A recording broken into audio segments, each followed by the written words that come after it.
जय जगन्नाथ मु ज्योतिर्विद डॉक्टर भवानी शंकर महापात्र आपण मानकु भाग्य दर्पण कार्यक्रम स्वागत जनाऊँ।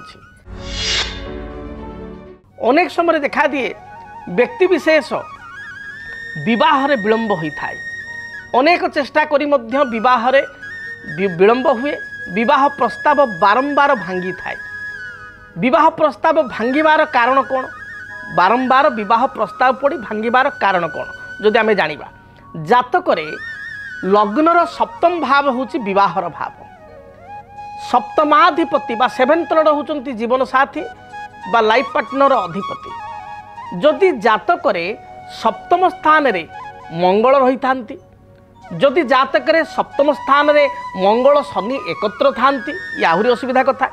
जदि जातकरे सप्तम स्थान रे राहु थाई बा केतु थाई, सप्तमाधिपति बा सप्तमर जे मालिक सप्तम घर अधिपति से षष्ठ अष्टम द्वादश स्थिति थांती, ताहले विवाह रे अजथा विलंब होता है। अनेक प्रस्ताव आसुथाए किंतु प्रस्ताव स्थिरीकृत हो न थाए। अनेक समय अनेक व्यक्ति विशेष कहती ये झीर बा पुअर गुरुशुद्धि आसी ना, गुरुशुद्धि नथिबारु तार विवाह हेउना। ये कथा सत्य, या ठीक कथा, किंतु केवल जे गुरुशुद्धि विवाह विलंबर कारण ता नुह। कारण गोटे पुओर विवाह योग्य बयस यदि आम कहवा माने गवर्नमेंट हिसाब रे गोटे पुओ 21 वर्ष बा 23 वर्ष पर विवाह करि पारिबो सरकारी आईन अनुसार। बा पितामाता चिंता कले पुओटी जदि चाकरी बाकरी शीघ्र पाई जाइछि, बापा माँ चिंता कले जे 26-27 बेलू बाहागर करवा, किंतु सेही पिलाटी विवाह हैला बेलू 36 हो जाउछि, 37 हो जाउछि, 38 हो जाउछि। ता माने कोन 26 वर्ष रु 38 वर्ष पर्यंत गुरुशुद्धि नथिला। ता माने ता जातकर गुरुशुद्धि बहुत थर आसी, 2 थर 3 थर 4 थर से 10 वर्ष भितर गुरुशुद्धि आसी।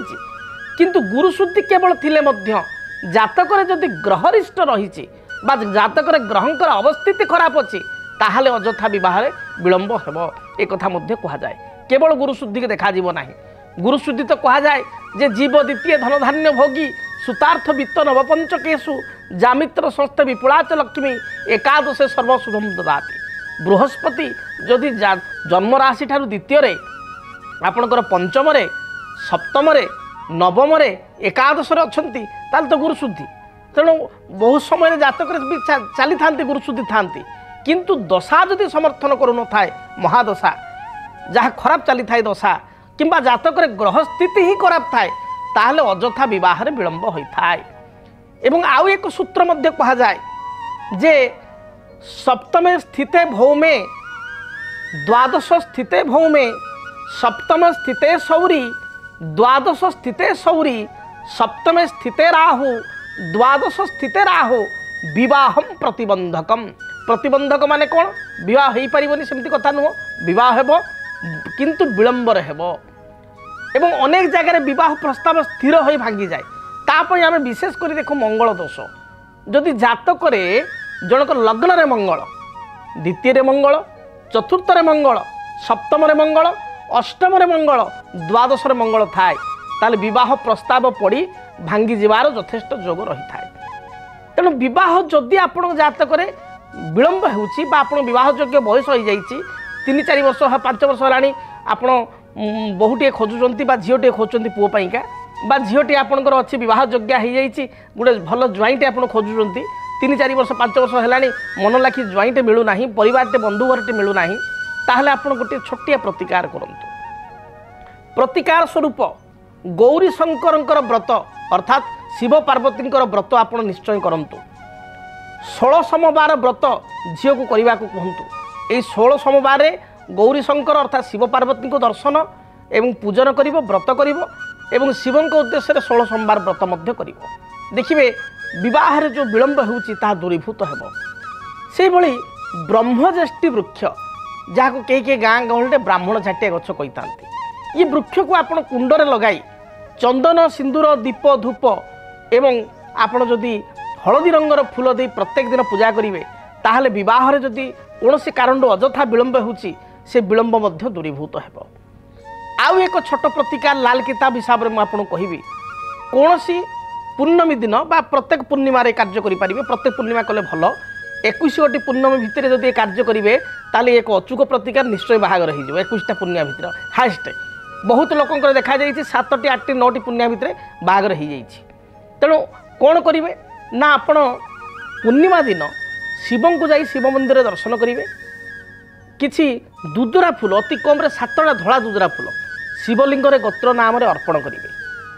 संध्या समय जिते आकाश परिष्कार थे चंद्र उज्जवलमयी पूर्णिमा दिन आप पूरा गलाकार चंद्र आकाश में देखा जाऊे से समय किसी साबुर फेण करी सर्फ किसी फेण करी गोटे बाल्टी पानी किसी फेण करी छात उपरकू जो जगह चंद्र देखा घर अगणा को विशेषकर छात उपरकू आप क्लीयर चंद्र देखा से सर्फ बाल्टी आपंकर बाल्टी किसी सर्फ बा साबुन फेण करी छात उपरकू जी फुटुकाणी साहाय्य आप मेला महोत्सव देखते फुटुकाणी मिलू थाए से फुटुकाणी साहाय्य आपण कौन करेंगे चंद्र को लक्ष्य करी कन्याटीए भल स्वामी बोली मिलू भल जीवन साथी मिलू आपण भली गोटे सुंदरिया स्वामीटे मिलू ये मन लाखी स्वामीटे मिलू कारण चंद्रकर आप जानी 27 गोटी नक्षत्र होती राणी 27 गोटी नक्षत्र सी होती स्वामी। तेणु चंद्र देखा बहुत सुंदर तेणु आपण भली सुंदर एवं गुणवान आम कहूना एक चंद्र तम हंती नच तारा गण पिच आकाश में असंख्य तारा थी पारती किंतु चंद्रमांकर जो उज्ज्वलता जो आभा ता गोटे चंद्र आकाश को उज्ज्वलित करिथाए एवं सुंदरमय परिवेश सृष्टि करिथाए राति को सुंदर करिथाए परिवेश को आकाश को सुंदर करिथाए एवं तार आलुओ हजार हजार लक्ष लक्ष तारा तुलन में यथेष्ट अधिक। तेणु आपण को भली गोटे सुंदर एवं मनलाखी स्वामीटे प्रतिटे मिलू एक कथा झीटे मन भितर विचार करी चंद्र को लक्ष्य करी फुटुकाणी माने आपण जो सर्फ फेण साबुन फेण फुटुकाणी करी चंद्रकाण को लक्ष्य करी किसी समय फुटुकाणी करेंगे मन भितर फुटुकाणी समय भावे देखिए निश्चय ये प्रतिकार करने द्वारा भल जगार भल परिवेश बा भल घरे आपन विवाह हो।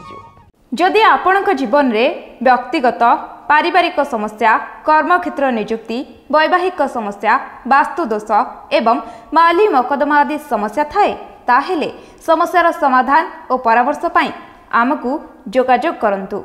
ज्योतिर्विद doctor Bhabani Shankar Mahapatra Budheswari colony plot number 26 Bhubaneswar. Phone number 9776833302 9439444924। आमर वेबसाइट www.srijagannathastro.com। डीटीवी ओडिया देखिवा पाई सब्सक्राइब करंतु एवं बेल आइकन को मध्य दबाई दियंतु।